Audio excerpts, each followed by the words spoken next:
All right, so welcome to the Juda Marketing webinar. Today's topic is understanding Google Analytics for real estate professionals. So right now we don't have too many people on the broadcast on the webinar. We have Tim, um, who maybe Tim, you can introduce yourself a little bit. Sure, my name's Tim Ray. I'm a realtor with Remax Crest Realty in Vancouver, and looking forward to understanding a little bit more about Google Analytics. I do look at them from time to time, but I would say 90% of the information I just don't really understand how it relates to my business and how I can use the information better going forward. Okay, sounds good. So why don't we jump right in to the slides, to the presentation. And if you have any questions, feel free to ask at any time. And this is part of the webinar, getting to know each other kind of process. Okay. So as you know, okay, I I always like to have this slide back because what I find is that realtors are unique, and they truly are. Um, Unique in a way that they're really it's a lot of building trust. Trust building is a big part of the business. And actually, just from talking to you earlier today or earlier before as well this week, is that hey, realtors are really both marketers and sales. Okay, when you're Yeah. listing, and I really like that, and really like that. When you're listing a property, you're essentially marketing for your property to other realtors because yes, people can see the property that you have for list. However, when they are looking to start the process, they often would find another realtor who can protect their rights and protect their kind of well-being before contacting you. So as a listing agent, you really are marketing your product or your properties. Whereas if you're a buying agent, right, you are the sales yourself. You're the salesperson yourself because you need to find out what are the potential. You need to understand your client, and you also would need to understand what potential roadblocks, what potential emotional barriers for the buyer. So realtors are unique that way because you need to build up that trust and understanding that a funnel, understanding what draws people into your website, into your social media is quite important. And understanding Google Analytics in this sense really is about having a way to measure and track where these people are coming from, and also understanding what kind of content that they're looking at. Okay, I'll tell you a quick slide about Juga Marketing. So we've been around since 2012. I myself, I'm the founder for the company, and my prior experience ranges really from startup company to working for a large computer software design company. We're building space stations before, so the range is actually quite varied. And with that varied range, what it is that I got a chance to experience different stages of business and seeing how the different at different stage the business needs to do different things. Oops, I actually want to go back. Okay, so as a marketing company, we actually certified in Google Analytics and Google Ads.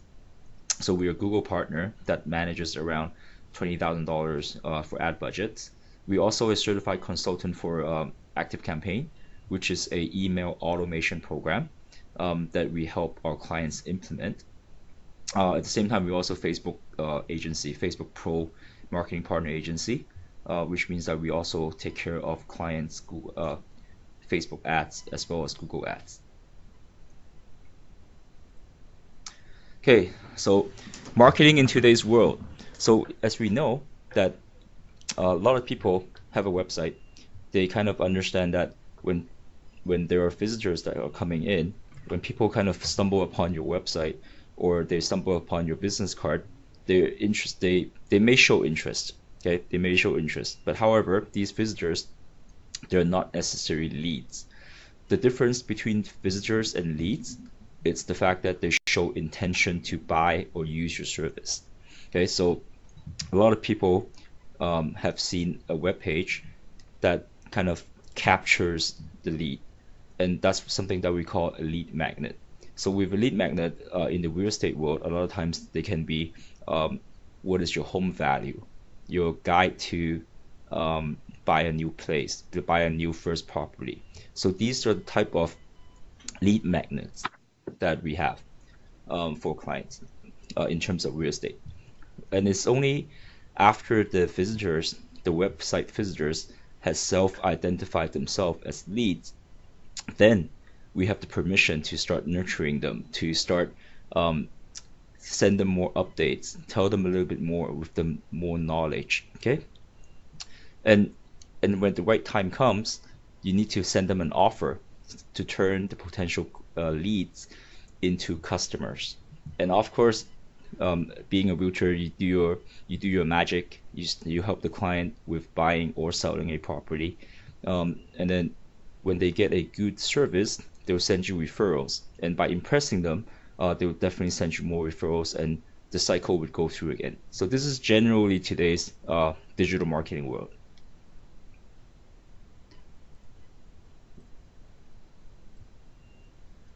So what exactly is the importance of analytics? So first of all, a lot of the websites, they have Google Analytics built in. It's a way to measure and track your web results across time. So one of the things that we talk about a lot is that when you need to understand who your audiences are, you need to understand you need to make a distinction between your visitors, your leads, and your prospects. So these are three different types of audiences that you need to take care of. So in order to do that, you need to really provide the information and understand the information that you have in order to make changes to improve. Okay, so Google Analytics is a good way that you can actually base on actual data, as opposed to just dreaming up ideas or basing on a couple of people's opinion. You actually get the data of who came in, why they're coming in, how long have they been spending, before you make any changes for your future goal. And a big part of it is also understanding what promotional techniques work well for your site. So for a lot of realtors, like I said, it's the lead magnet that will draw people in. But at the same time, once you've drawn them in, you really need to figure out how and in what way, at what time, to intrigue them a little bit more before they can contact you for that selling call. So the way Google Analytics works, it's the way that I like to describe it is a small piece of code. It's a Java code that kind of embedded in your website and is on every single page of your website. So this way, Google actually has all your information about all the action, where the actions are coming from, and what type of action. For example, if they have clicked on a page, the page would become a view, and with that view, they can start measuring how long that they've been on, where did they come from, and even if you start identifying the users, what kind of interest that they have within the Google search network. So Google being the largest and pretty much the only search engine in the world, they know a lot of information about you.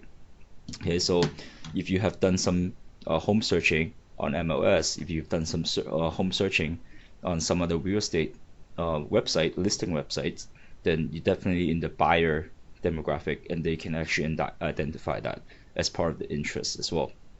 So understanding Google Analytics also allows you to understand who your audience's mix up are, and also maybe depending on the way that you set up your website, you can really show what area or what type of property that these potential clients are looking for and looking at. So today I want to present you my top 3 Google Analytics tips for real estate professionals. So tip number 1, knowing your audience. So I have a screenshot that I can show you, and we're going to go back and forth a little bit too. So this is actually coming from a local realtor's uh, Google Analytics site. So as part of the report, it's a very typical realtor website because she actually don't do any marketing. She does a lot of actually email. She does an email newsletter to her clients once a month, and she has a relatively small list. The way that she built up her list is actually coming from a open houses, and she also built it up from just general networking. So that's how she built her list. Um, and the rest of the traffic that's coming to her website, it really is organic. And if you can see, uh, one of the uh, one of the sections that I really like to point people to when they go to Google Analytics, and at the same time, if you have the Google Analytics on your website out, this is the time that you can follow along as well.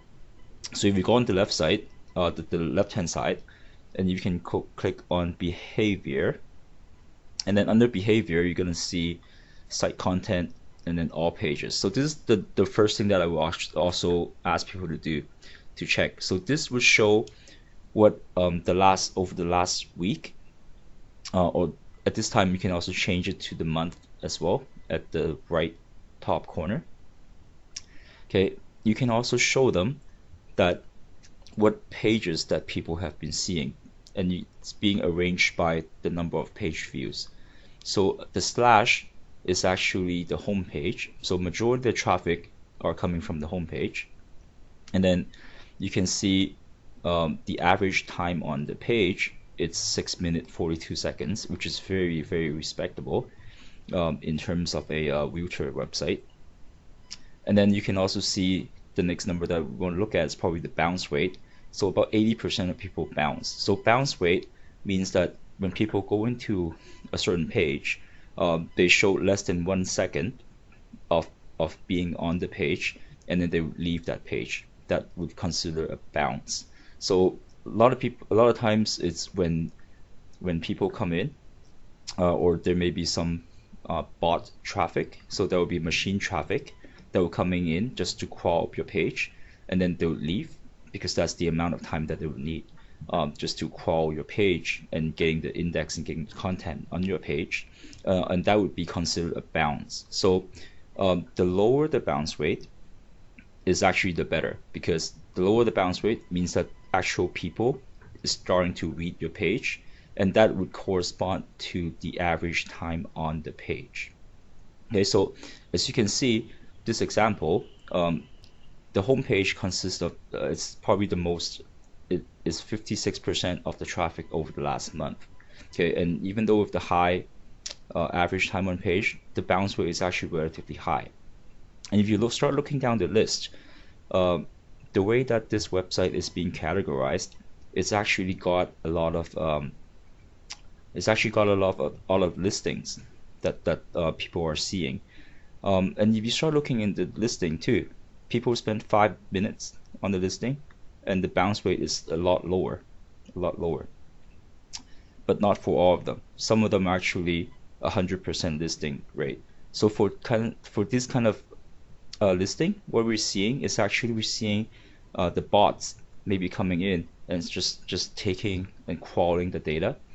And this is just one way for a lot of websites to build the traffic as well, is by having them crawl other people's content and then list it on their own as well. So that's what I was seeing before.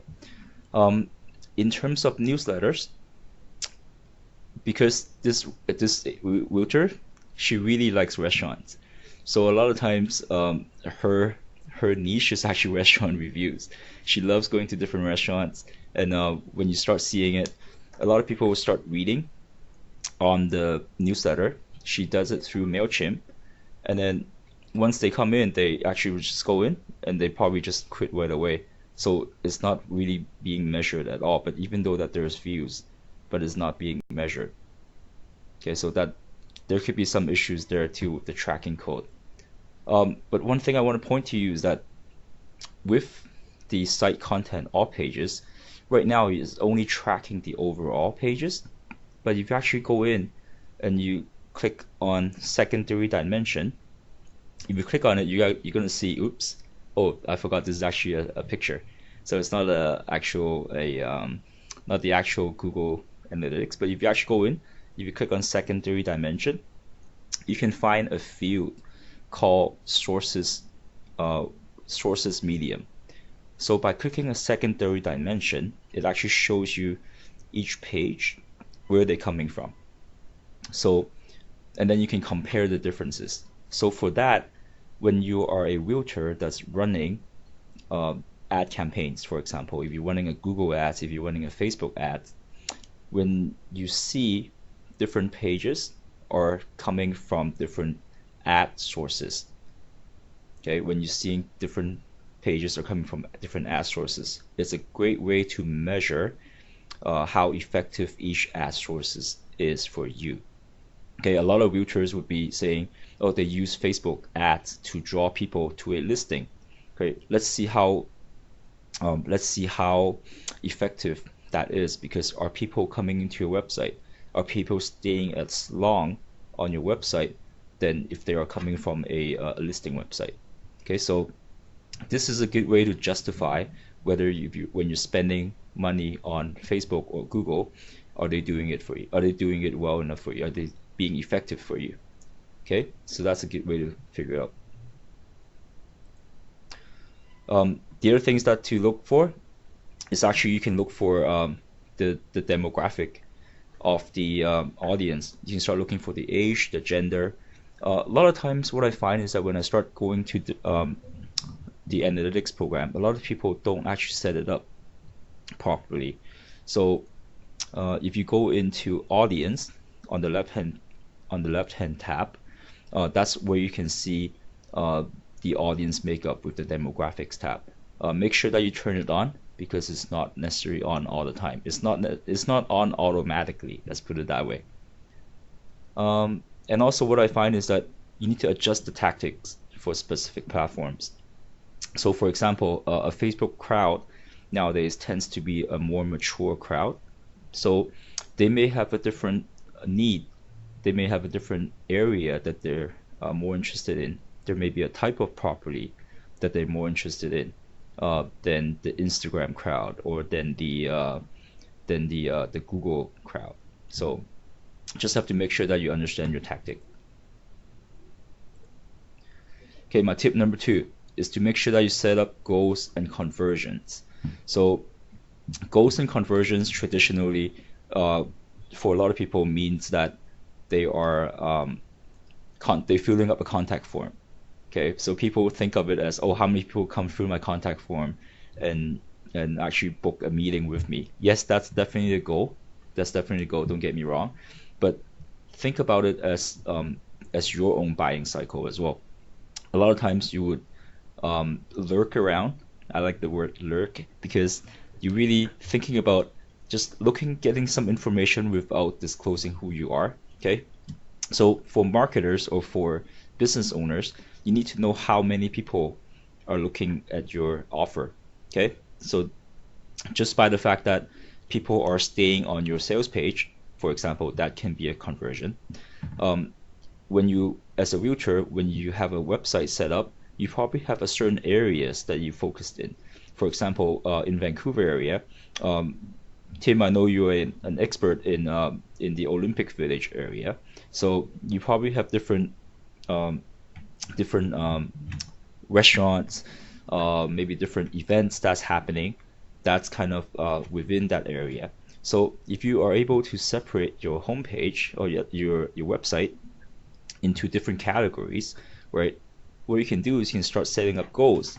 If this individual has seen 3 pages, for example, if they have seen 3 Olympic Village pages, then you can say, oh, this person is probably interested in this area, this Olympic Village area, and vice versa. So be a little bit more creative of setting up goals, because when you have goals set up, then this way you can actually measure it. You can see at the end of the month and say, oh, how many people actually had gone through that goals. Or if they have, what it is that if you have a newsletter that you need to sign up, you say, oh, how many people actually sign up the newsletter. and did they come through because that they have seen 3 pages beforehand. So these are some of the goals that you can actually set up to be URL destinations, the time duration that they have spent, or any buttons that they have clicked. Right? If you have a video on it, you can actually make sure that you can measure that click is being sent. And this is setting up and measuring the goals and conversions is actually the best way to determine between leads and visitor. That's the best way to find out.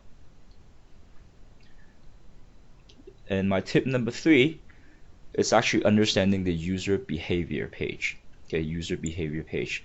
So if you go to your analytics, and then if you go to behavior, under the behavior tab, you're going to see something called behavior flow.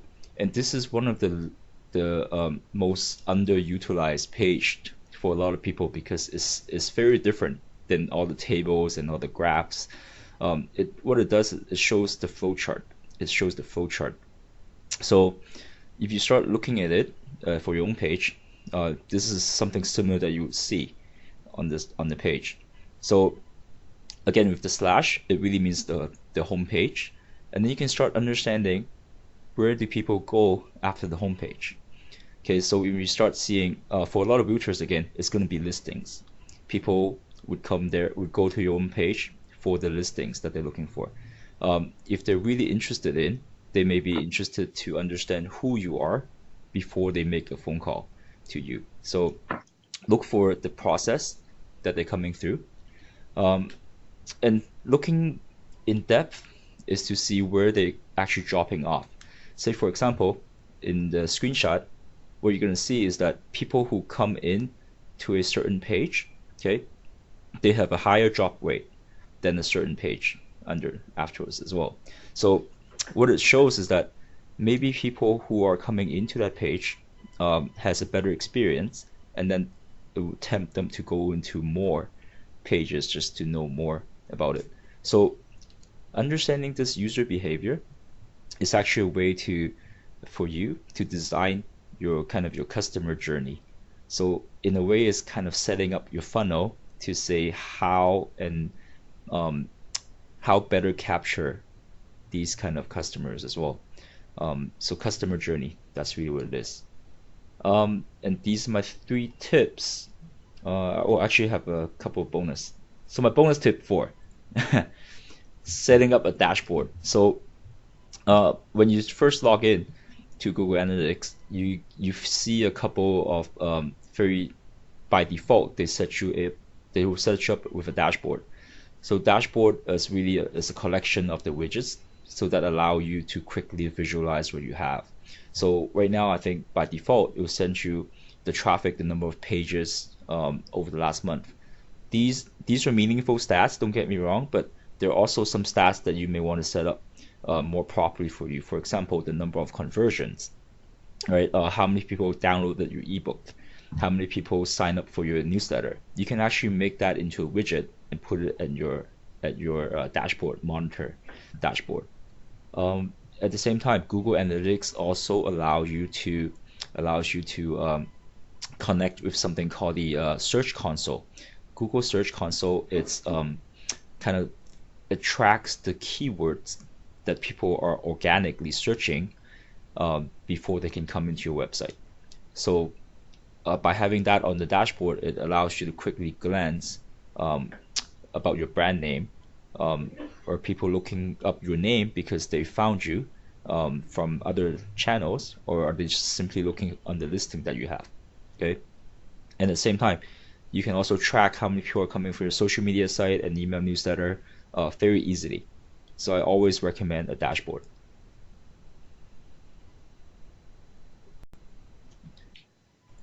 And my last tip is actually to check consistently.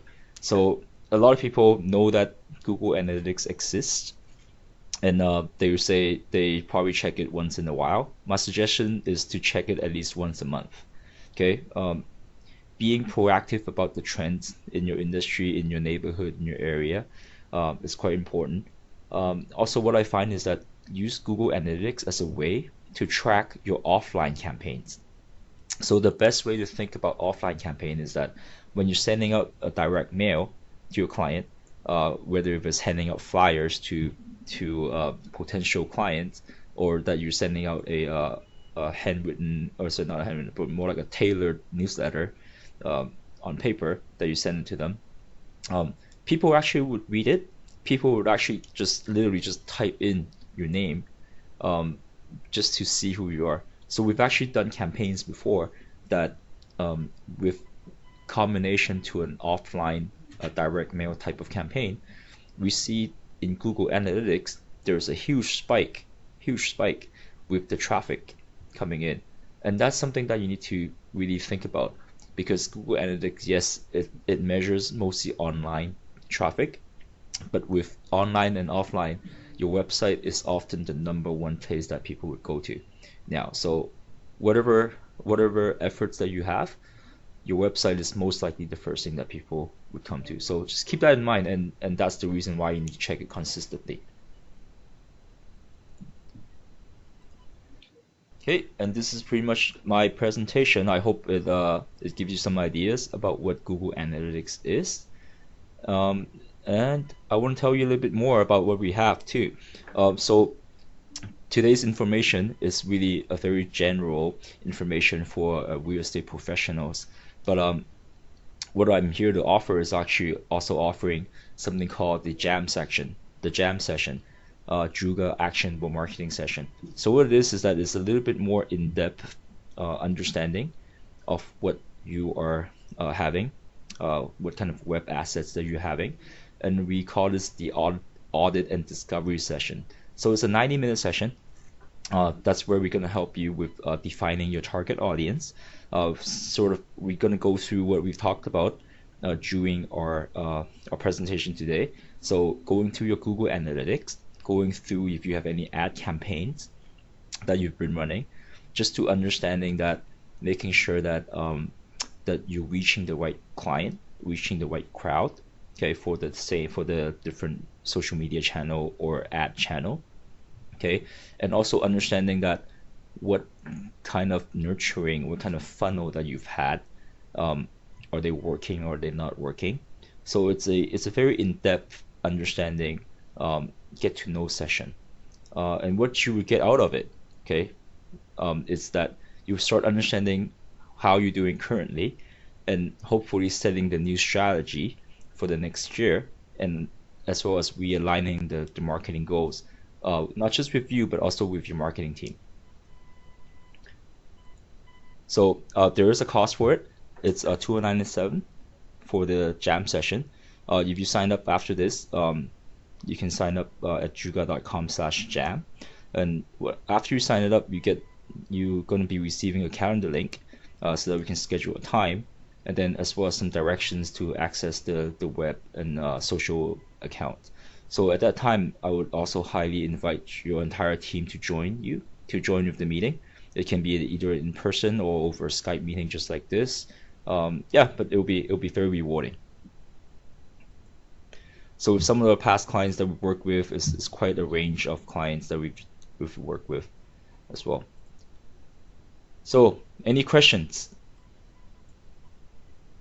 Hi, Humphrey. This is Tim. Hi. So thank you so much. It's been really informative. I was going to ask you about the very first stage in terms of setting up your Google Analytics site, just to make sure that all the relevant parts are set up correctly.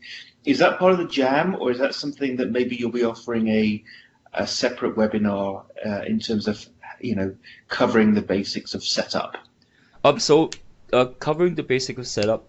So it's setting up in terms of the website. I think a lot of people, when they first build the website, it's already set up. But if it's not, then what we can do is we actually have to turn people away from the jam session, and we'll say, you know what? Why don't we help you set up set up the Google Analytics on your website, and then we're gonna wait for 1 month. So at least while at the time that we're doing the jam session, we have about 1 month of web traffic, just to go by.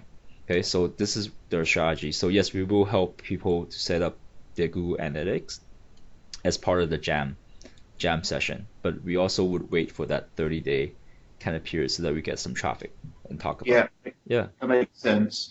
And I was also wondering, with Google Analytics, we're sort of, I've noticed on mine that I get random spikes from sort of spam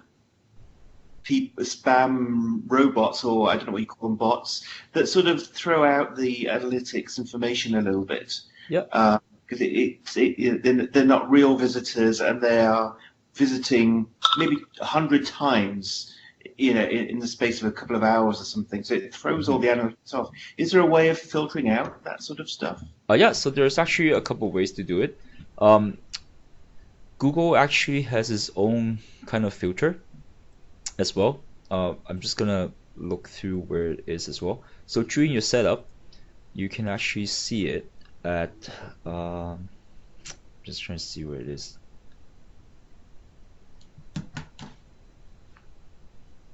Account setting.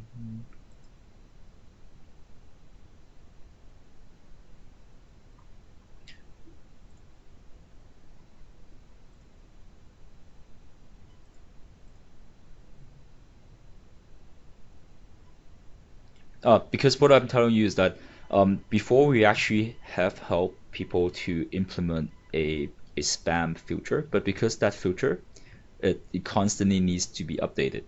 And Yeah. what Google did is that they actually have its own kind of filter. I'm just trying to see where it is because I can't seem to find it right now. But why don't I send you a link afterwards as well, as part of it as well, just to show you where that there's a checkbox that you can just check on Google, and it's been working, but it's usually the way that the Google's filter works is that it's a little bit slower to react because they do need to make sure that there's enough data that's being collected before that they can call this as a spam. Sure. So it's usually a couple of months late, but that's also a way to save you from how just actively maintaining a filter list. Wonderful. So yeah. Joe, one final question. Yeah. So I have what I consider a very effective, visually interesting and resource-rich website, but I also which is in all honesty relatively static. The listings that come and go are obviously dynamic, and the blog posts I put on there are updated maybe four times a month. But I also have a more dynamic Facebook page. So I guess the question I sometimes have is, do I direct people to a Facebook page or a website? Have you comments on that? Yeah, of course. My recommendation is always direct people to your own site because I've lived through the ages of social media come and go. So for me, Facebook is just one of the many channels that you can promote. Right now, Instagram is the hardest one right now. Doesn't mean that it's gonna keep continuing on. So by having the content or the asset on your own website and just share it as a link, share it as a snippet of the content onto different social media, it helps you to cater that social media audience a lot better, right? So for example, your Instagram audience, they may be the younger type, they may be the foodie type, they may be more reactive to your food post within Olympic Village, for example. Whereas the Facebook crowd, they tend to be the more mature, older crowd, right? They may be the ones who are more looking for the townhouses or the the different type of the 2-bedroom properties versus the Instagram type that they're just looking to get out of their parents' basement, right? So think about that audience, and because we're all busy and we kind of just want to reuse a lot of the content, so having a piece of content that you can manage, that you can own, is much better than relying on different social channels, because social channels comes and goes, right? So Yeah. that would be my recommendation for you. Right, thank you. Yeah, for sure. Okay, so So I think if you have any questions, feel free to contact me, and feel free to, this is my phone number and my email addresses. Yeah, we look forward to hear from you. Okay, Great. Thanks so much, Humphrey. thank you. I'm just gonna stop.